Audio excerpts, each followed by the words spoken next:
In this video, I'll guide you through how to create a compute cluster in Databricks Community Edition. Whether you're just getting started or looking to sharpen your skills, this tutorial will help you navigate the process with ease. First, let's begin by creating a new notebook. When you're in the Databricks Community Edition, you'll notice a left sidebar layout. Look for a button labeled Plus New.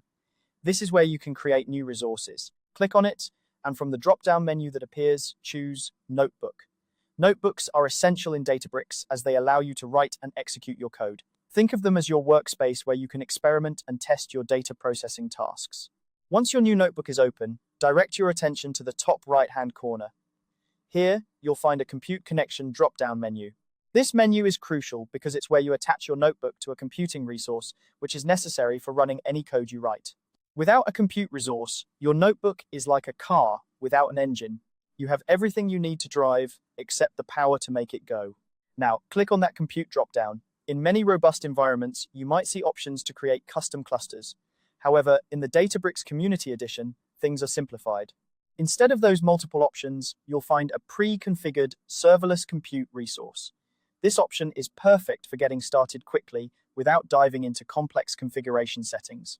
Select the serverless compute resource option. By choosing this, you're attaching your notebook to a ready-to-use compute resource, enabling you to run your code efficiently. This serverless option is particularly useful for beginners and those who want to focus on writing and testing code without worrying about the underlying infrastructure. With your notebook now connected to the serverless compute resource, you're all set to run your code. This setup not only saves time but also ensures that you're using a resource that's already optimized for performance. Before you start coding, here's a quick tip. Always make sure your compute resource is attached before running any code. This ensures that your operations execute smoothly and you avoid encountering any unnecessary errors related to compute detachment. In case you run into any issues, simply recheck the compute dropdown to confirm that the serverless option is still selected. And there you have it. You've successfully created a compute cluster in Databricks Community Edition. If you're new to this platform, remember that Databricks is a powerful tool that combines the best of data engineering, machine learning, and collaborative analytics. By using the Community Edition, you're able to explore and experiment freely, making it an excellent choice for learning and development. I hope this guide has made the process clear and easy to follow.